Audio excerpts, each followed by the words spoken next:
नमस्कार विद्यार्थी मित्रांनो, आपल्या लेक्चरच्या सिरीजमध्ये आज आपला 8 नंबरचं लेक्चर आहे, 8th लेक्चर आहे आणि या 8th लेक्चरमध्ये आपला टॉपिक आहे आज टोटोलॉजी, कॉन्ट्राडिक्शन अँड कंटिजन्सी.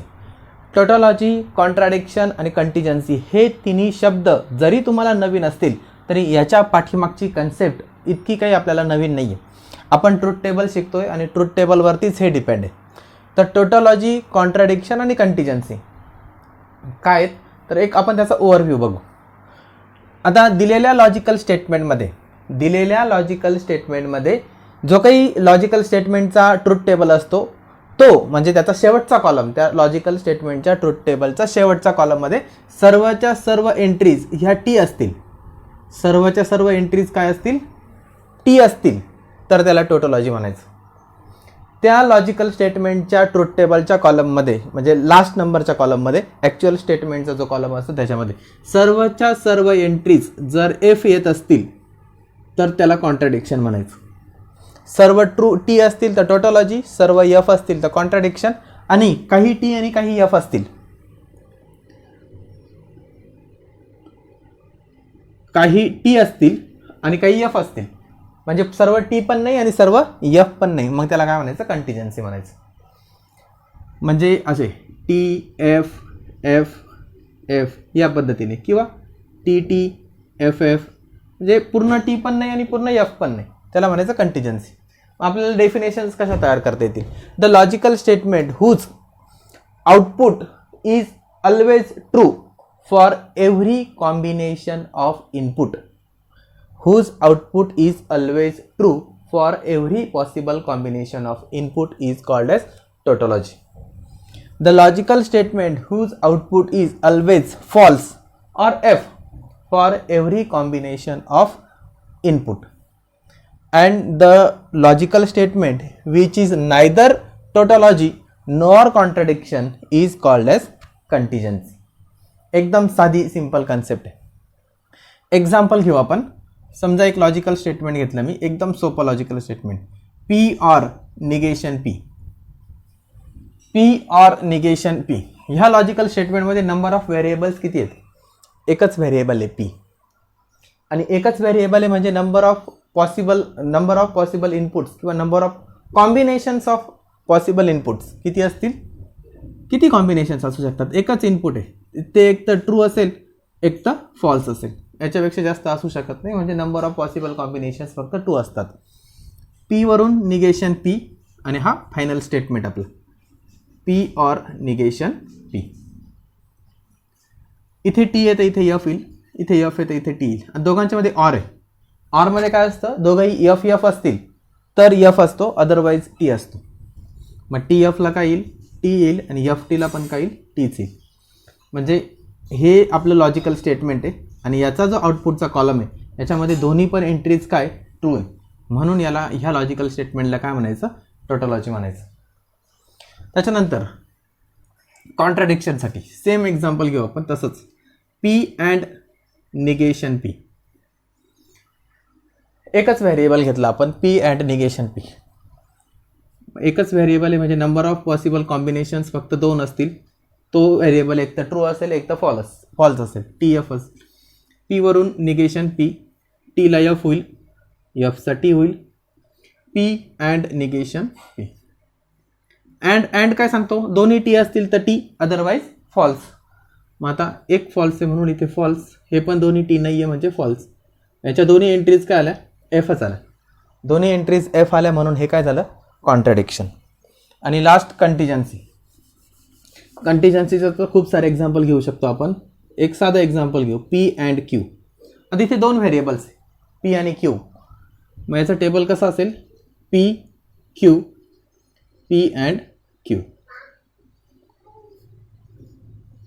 2 व्हेरिएबल म्हणजे 4 कॉम्बिनेशन्स असतील, T T F F, T F, T F. And T टीला काय असतं, टी टीला टी असतं, बाकी सर्व एफ असतात.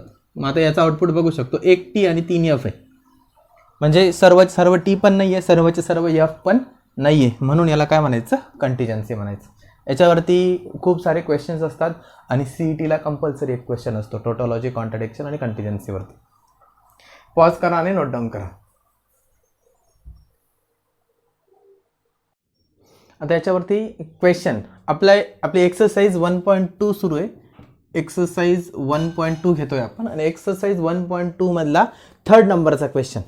तर क्वेश्चन काय, examine whether the each of following statement pattern is a tautology, a contradiction or a contingency. म्हणजे दिलेले स्टेटमेंट पॅटर्न हे टोटोलॉजी आहे, कॉन्ट्राडिक्शन आहेत की कंटिजन्सी आहेत हे आपल्याला ओळखायचं आहे. बोर्ड एक्झाममध्ये 2 मार्क्सचा क्वेश्चन याच्यावरती येऊ शकतो आणि CETला मॅक्सिमम क्वेश्चन येतात. एक तरी क्वेश्चन येतो, मॅक्सिमम म्हणण्यापेक्षा एक तरी क्वेश्चन हा टोटोलॉजी, कॉन्ट्राडिक्शन आणि कंटिजन्सीवरती येतो. म्हणजे दोन्हीही पॉईंट ऑफ व्ह्यू बोर्ड आणि CET हा जो टॉपिक आहे तो महत्त्वाचा आहे. आता आपल्याला ट्रूथ टेबल बनवायचं आहे. First example, P and Q implies Q or P. Variables, number of variables, किती नंबर ऑफ व्हेरिएबल्स आहे? P आणि Q फक्त 2च आहेत. मग पहिला कॉलम Pचा, दुसरा Qचा. त्याच्यानंतर आपल्याला गरज कशाची पडणार आहे? P अँड Qची. त्यानंतर Q और Pची आणि last P and Q implies Q or P.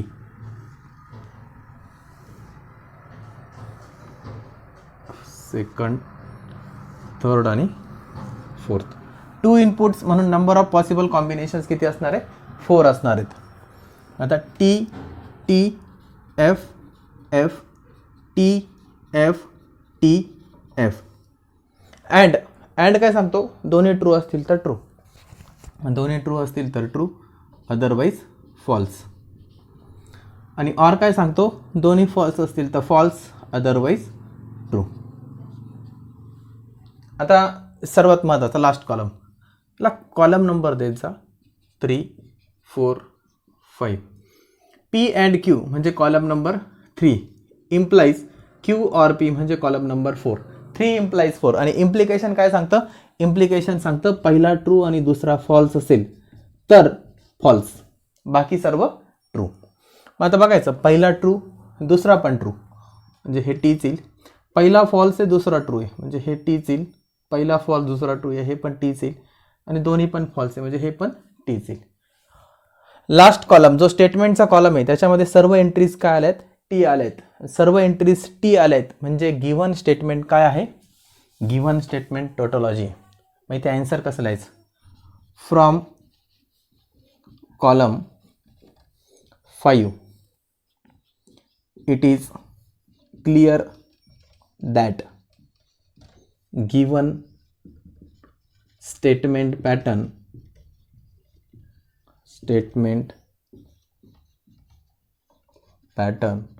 is a tautology.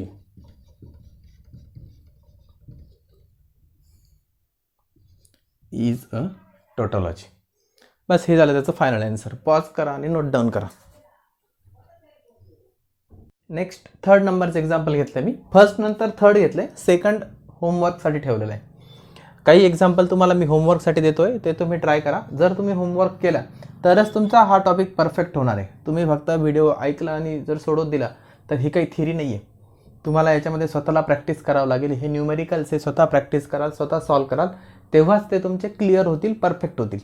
त्याच्यामुळे होमवर्क करणं खूप गरजेचं आहे. निगेशन P और निगेशन Q और Q म्हणजे इथे नंबर ऑफ व्हेरिएबल्स परत एकदा 2 आहे. P Q निगेशन P ची गरज आहे, निगेशन Q ची पण गरज आहे. त्यानंतर negation P and negation Q. त्यानंतर ह्या निगेशन P अँड निगेशन Qचा negation of negation P and negation Q. आणि last column negation of negation P and negation Q or Q. Column numbers, कॉलमचे नंबर खूप इम्पॉर्टंट आहेत. 4 5 6 आणि 7. 2 input म्हणजे 4 combinations. T T F F, T F, T F.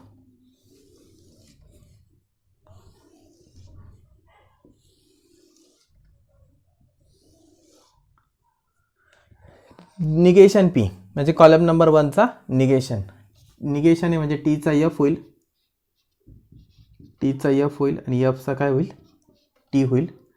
टीचा F होईल, एफचा T होईल, टीचा एफ, एफचा टी. पी आणि क्यूचे निगेशन लिहून घेतले. आता P and negation P and negation Q. Negation P म्हणजे 3rd नंबर आणि निगेशन क्यू म्हणजे 4th नंबर. 3 and 4, 3 आणि 4, कॉलम 3 आणि कॉलम 4चा ॲड करायचा आहे. ॲड म्हणजे दोन्ही टी असतील तर टी, अदरवाईज फॉल्स. आता दोन्ही पण फॉल्स आहे म्हणजे फॉल्स, फॉल्स, फॉल्स. इथे दोन्ही टी आहे म्हणजे टी येईल, ट्रू येईल. याचंच निगेशन आहे म्हणजेच कॉलम नंबर 5चा निगेशन. एफचा टी, एफचा टी, एफचा टी आणि टीचा एफ. त्यानंतर हा जो कॉलम नंबर 6 आहे याचा ऑर क्यू सोबत. क्यू म्हणजे कोण, कॉलम नंबर 2. 6 आणि 2 ह्या दोन कॉलमचा ऑर, दोन्ही फॉल्स असतील तर फॉल्स. 6 आणि 2, टी टी म्हणजे टीच येईल. त्याच्यानंतर टी एफ, हे पण टी, दोघंही टी आहे म्हणजे हे पण टी. आणि लास्ट दोन्ही एफ एफ आहेत म्हणून हे एफ. मग आता 3 एंट्रीज टी आल्या आणि 1 एंट्री एफ आली आहे म्हणजे हे टोटोलॉजी पण नाही आणि कॉन्ट्राडिक्शन पण नाही, म्हणजेच हे काय, कंटिजन्सी. मग इथे काय लिहायचं, from column 7 it is clear that given statement pattern is contingency. Given statement pattern is a contingency. Pause करा आणि नोट डाऊन करा. नेक्स्ट एक्झाम्पल, एक्झाम्पल नंबर 10 घेतलं मी डायरेक्टली. याच्यामध्ये टोटल 10च एक्झाम्पल आहेत इक्वेशन नंबर 3 मध्ये. त्याच्यातले 8 एक्झाम्पल तर 2 व्हेरिएबलचे आहेत, शेवटचे 2 एक्झाम्पल 3 व्हेरिएबलचे आहेत. त्या 3 व्हेरिएबलच्या 2 एक्झाम्पलपैकी मी जे मोठं एक्झाम्पल होतं तेच घेतलं आहे. आता इथे भरपूर मोठं आहेत म्हणजे कॉलम्स पण जास्त येतील, नंबर ऑफ कॉलम्स पण या ठिकाणी जास्त येतील आणि 3 व्हेरिएबल्स आहे, पी क्यू आणि इथे आर पण आलेलं आहे. तर मग आता आपल्याला टोटोलॉजी का कॉन्ट्राडिक्शन आहे का कंटिजन्सी ते चेक करायचं आहे. टेबल बनवायला सुरुवात करू. पी क्यू आर, त्यानंतर इथे निगेशन कोणाचा घेतला आहे, निगेशन फक्त क्यूचा घेतला आहे इथे, निगेशन क्यू. बाकीच्यांचे निगेशन नाही आहेत, त्यांच्या कॉलमची पण गरज नाही. त्यानंतर निगेशन क्यू ऑर आर, त्यानंतर P implies negation Q or R, त्यानंतर ह्या बाजूचे ठीक क्यू इम्प्लाइज आर, त्याच्यानंतर P implies Q implies R आणि याचा निगेशन आहे, negation P implies Q implies R आणि इथे लास्ट कॉलम. आता जागा कमी राहिली पण हे स्टेटमेंट इथे लिहायचं आहे. तर आता मी इथे असा शब्द लिहितो स्टेटमेंट. तर इथे मी जागा नाही आहे म्हणून स्टेटमेंट शब्द लिहिला आहे. ॲक्च्युअलमध्ये हे जे पूर्णच्या पूर्ण स्टेटमेंट आहे हे इथे लिहायचं आहे. हे लक्षात ठेवा, हे पूर्णच्या पूर्ण स्टेटमेंट इथे लिहायचं आहे. तुम्ही तसे अरेंजमेंट करा किंवा आपले जे पेज असतं ते असं व्हर्टिकल हॉरिझॉन्टल घ्या व्हर्टिकल ऐवजी आणि तो टेबल पूर्ण तिथे बसवा. हे पूर्णचे पूर्ण स्टेटमेंट लिहा. 2 ओळीत ते स्टेटमेंट दिलं तरी चालेल. आता मला तसं पॉसिबल नाही आहे. टी 3 इनपुट्स म्हणजे 8 combination F F F F,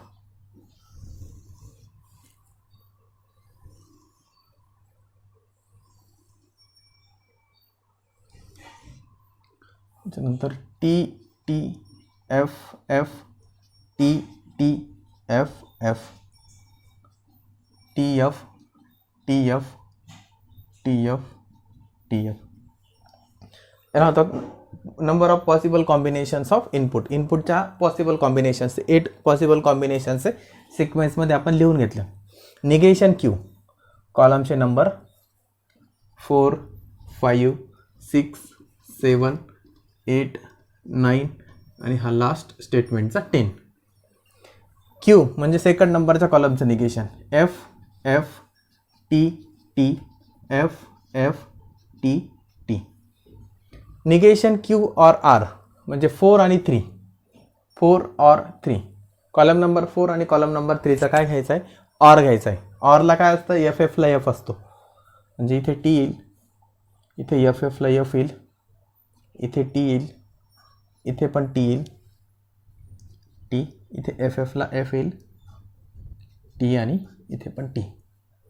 P implies, P म्हणजे column number 1, implies negation Q or R म्हणजेच कॉलम नंबर 5. 1 इम्प्लाइज 5. इम्प्लिकेशन पहिला ट्रू दुसरा फॉल्स असेल तर फॉल्स असतं. मग आता 1 आणि 5 चेक करत जायचं, पहिला ट्रू दुसरा पण ट्रू. इथे पहिला ट्रू दुसरा फॉल्स आहे, इथे पहिला ट्रू दुसरा फॉल्स आहे म्हणजे हे फॉल्स, दोन्ही ट्रू, दोन्ही ट्रू. इथे पहिलाच फॉल्स आहे म्हणजे हे सर्व ट्रू असणार आहे. Next Q implies R. Q म्हणजे कॉलम नंबर सेकंड आणि आर म्हणजे column number third. Implication second आणि थर्ड, पहिला ट्रू दुसरा फॉल्स चेक करायचं, दोन्ही पण ट्रू आहे. इथे पहिला ट्रू दुसरा फॉल्स म्हणजे हे फॉल्स असेल, इथे तसं नाही आहे, इथे पण नाही आहे. इथे पहिला ट्रू दुसरा ट्रू आहे म्हणजे हे पण ट्रू. इथे पहिला ट्रू दुसरा फॉल्स आहे, पहिला ट्रू दुसरा फॉल्स असेल तर फॉल्स असतं.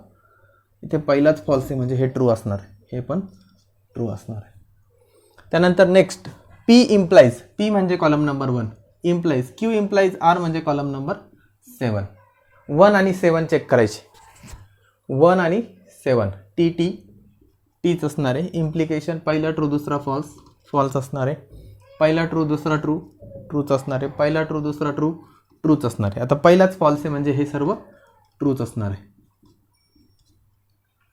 त्याच्यानंतर सेकंड लास्ट कॉलम,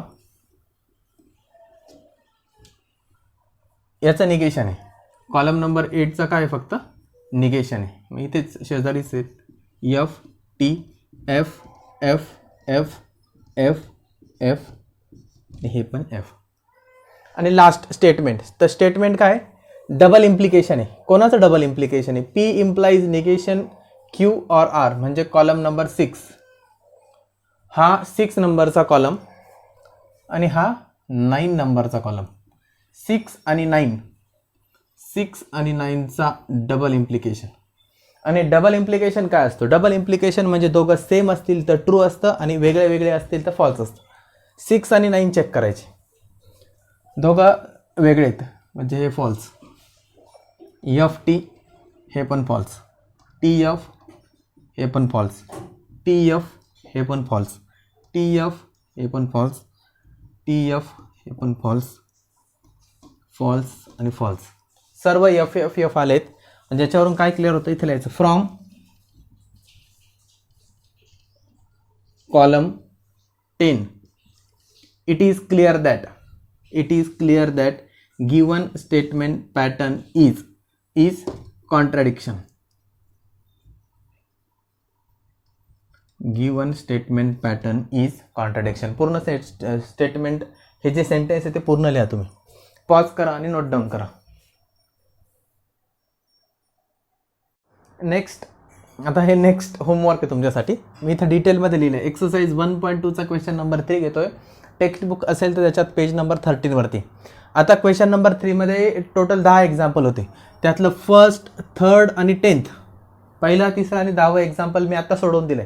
आणि उरलेले जे काही एक्झाम्पल ते 7 एक्झाम्पल उरलेले तेवढे तुम्हाला होमवर्कसाठी दिलेले आहेत. एवढे नोट करून घ्या आणि होमवर्क कंप्लीट करा, त्याच्याने तुमची प्रॅक्टिस होईल. आणि हा टॉपिक पण इम्पॉर्टंट आहे. प्रॅक्टिस याच्यामध्ये महत्त्वाची. लॉजिक सोपं आहे पण प्रॅक्टिस असेल तरच सोपं आहे. प्रॅक्टिस नसेल तर तुम्ही त्या गोष्टी विसरून जाल. टेबल्समध्ये मग तुमचं कन्फ्युजन व्हायला सुरुवात होईल. त्याच्यामुळे व्यवस्थित प्रॅक्टिस करा. ज्यांना ॲपमध्ये होमवर्क अपलोड करायला सांगितलं आहे त्यांनी ॲपमध्ये अपलोड करा. बाकीच्यांनी त्याचे ॲन्सर्स कमेंटमध्ये टाका. पॉज करा. थँक्यू.